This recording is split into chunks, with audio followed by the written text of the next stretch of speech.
পৃথিবী কোথায় গেছে? আর আমরা 1867 সনের জুয়া নিয়ন্ত্রণ আইনের উপর দিয়ে আমরা ছিলাম। আইন শৃঙ্খলা পরিস্থিতি উন্নয়নের জন্য যেটা আমরা দুইটা আইন এনেছি, যেটা মাদকের ভয়াল থাবা থেকে আমাদের এই জাতিকে রক্ষা করতে হবে, জুয়ার প্রতিরোধ গতি থেকে এই জাতিকে থামাতে হবে, আমাদের যুব সমাজকে রক্ষা করতে হবে। সেই জন্য আমরা মাদকদ্রব্য নিয়ন্ত্রণ অধিদপ্তরকে একটা স্বয়ং সম্পূর্ণ ডিপার্টমেন্ট হিসেবে আমরা পরিচালনা করার সিদ্ধান্ত নিয়েছি।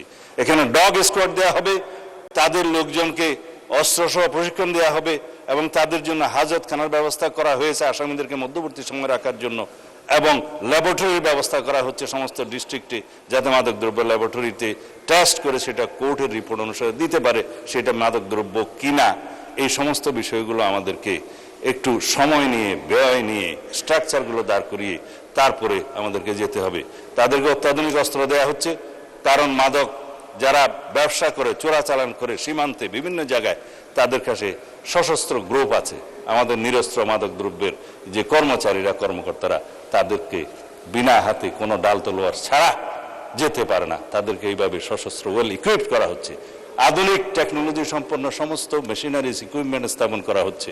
জুয়ার ক্ষেত্রেও অনলাইন এবং অফলাইন এবং বিভিন্ন ডিজিটাল প্ল্যাটফর্ম, সাইবার স্পেসে যে সমস্ত অপরাধ হচ্ছে সেগুলো অ্যাড্রেস করার জন্য সেরকম প্রযুক্তি সম্পন্ন লোকবল এবং মেশিনারিজ এগুলোর ব্যবস্থা করা হচ্ছে। এতদিন কিভাবে রাষ্ট্র চলেছে এই সমস্ত এগুলো অ্যাড্রেস না করে, সেটা আমার কাছে অবাক লাগে। মাননীয় স্পিকার, পৃথিবী কোথায় গেছে? আর আমরা 1867 সনের জুয়া নিয়ন্ত্রণ আইনের উপর দিয়ে আমরা ছিলাম। এখন জুয়া নিয়ন্ত্রণ এই প্রতিরোধ আইন, যেটা ব্যাটিং টেটিং এগুলো সব সহ প্রতিরোধ করা হবে 2026 সনের মডার্ন আইন অনুসারে।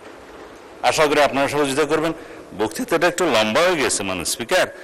আমি এই ছাঁটাই প্রস্তাবগুলো, প্রতীকী ছাঁটাই প্রস্তাবগুলো গ্রহণ করতে পারছি না বলে দুঃখিত।